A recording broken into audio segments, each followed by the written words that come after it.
Flying should feel exciting, right?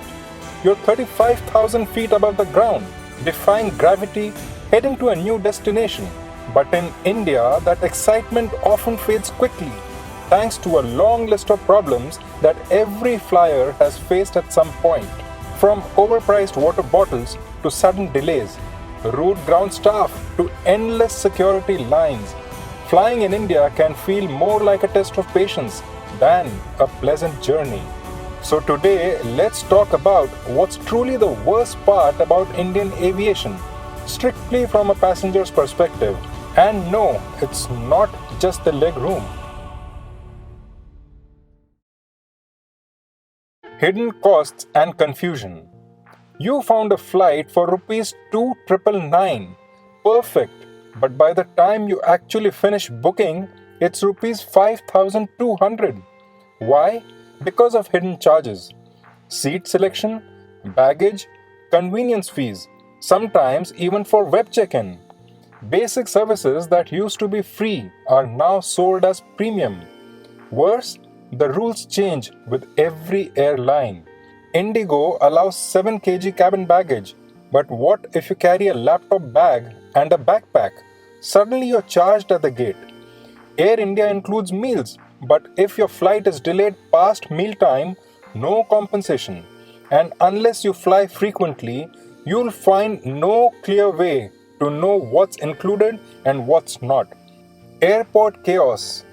Now you reach the airport, and that's when the next level of chaos begins. During peak hours, security lines can take 40 to 60 minutes, especially in cities like Delhi, Mumbai, or Bengaluru. There aren't enough security lanes, CISF staff are overworked, and passengers? Everyone's frustrated. Add to that, confusing gate changes announced at the last minute, people rushing into boarding queues before their zone is even called, staff yelling boarding calls like it's a bus stand. Some airports, especially smaller ones, have no seating, poor signage, and sometimes even a single conveyor belt for all flights. Air travel may be growing in India, but airport infrastructure not at the same speed. Flight delays and no transparency. Your flight is delayed, that's understandable. Weather, congestion, technical issues, it happens. But what's not okay is the complete lack of communication. You'll see the departure time keep changing on the screen every 15 minutes. No announcements, no clarity. Try asking the airline staff, and most of the time you'll get a robotic response. Sir, flight is on its way, please wait. The truth? Many delays are due to poor turnaround planning, aircraft shortage, or even pilots arriving late from earlier flights. But passengers are left guessing, and while you wait, there is no food voucher, no apology, no empathy, just vibes and overpriced sandwiches. Passenger rights. What rights? Do you know you're entitled to compensation if your flight is delayed by over 6 hours, or if it's cancelled last minute? Most passengers don't, and even if you do, claiming it is a nightmare. Airlines rarely inform you of your rights. They'll push you to accept travel credit instead of refunds, or give you a voucher that expires in 3 months with 20 conditions. There's a passenger charter by DGCA, yes, but it's not enforced strictly.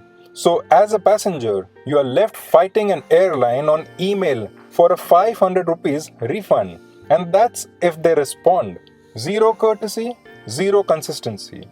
Here's the honest truth. Indian flyers aren't asking for luxury. We are asking for basic courtesy and consistency. But often, ground staff are rude or indifferent. No priority given to elderly or disabled passengers. Boarding becomes a stampede. Airplanes are filthy, even on the first flight of the day. And then you wonder, if this is what economy looks like now, what's it going to be like when 50 crore Indians fly annually by 2030? We deserve better, and we are paying for better. But the system seems to think, chalta hai. Flying should not feel like a punishment. But in India, it too often does. The worst part isn't just the delays or the charges. It's the feeling that the passenger doesn't matter. Until we change that, Until airlines, airports, and regulators put people before profits, Indian aviation will keep growing in numbers but not in experience. So, next time you fly, ask yourself, did I feel like a valued customer or just another boarding pass? If you faced any of these problems, share your experience in the comments below. Let's make this conversation worth having because Indian flyers deserve better. And don't forget to like and subscribe for more honest takes on aviation. See you in the next one.